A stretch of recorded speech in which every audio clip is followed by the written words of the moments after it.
పప్పు సారి పెడుతున్నాను. ఈ గ్లాసుల పప్పు తీసుకున్నాను. దీనికి 3 గ్లాసులు వాటర్ వేసాను. ఇప్పుడు కొంచెం ఆయిల్ వేస్తున్నాను ఉడకడానికి. ఇప్పుడు కుక్కర్ మూత పెట్టేసి విజిల్ పెట్టేసి ఇప్పుడు గ్యాస్ వెలిగించేస్తున్నా. ఎక్కువ విజిల్ వచ్చేదాకా ఒక 5-6 విజిల్ వచ్చేదాకా ఉంచుకోవాలి. అలాగే చింతపండు తీసుకుని వాటర్లో నానబెడుతున్నాను. పచ్చిమిరపకాయలు, ఉల్లిపాయలు 2 తీసుకున్నాను. 2 టమాటాలు తీసుకున్నాను పెద్దవి. కొత్తిమీర కూడా తీసుకున్నాను. పప్పు అయిపోయింది కదా. ఇప్పుడు పప్పు గుత్తితో బాగా మెదిపేసుకుని, లేకపోతే నలగకపోతే కనుక మిక్సీ పట్టుకోవాలి. ఇలా మెదిపేసుకున్నాక చింతపండు రసం వేసి, మనకి చిక్కగా కావాలితే కొంచెం వాటర్ ఎక్కువ వేసుకోవాలి. లేదు పలుచగా కావాలంటే కొంచెం వాటర్ తక్కువ.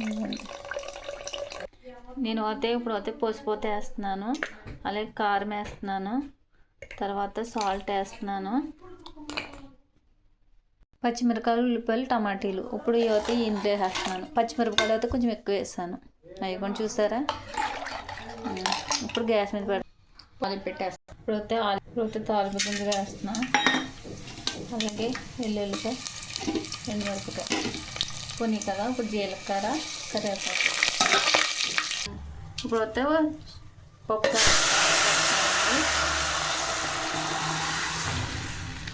చూస్తారా.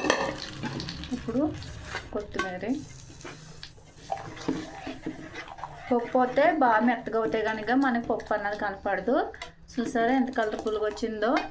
చాలా టేస్టీగా ఉంటుందండి. ఓకేనండి. ఇది అయితే సాంబార్ ఇడ్లీలో కూడా వేసుకుని తినవచ్చు మనము. ట్రై చేయండి. ఇదిగోండి.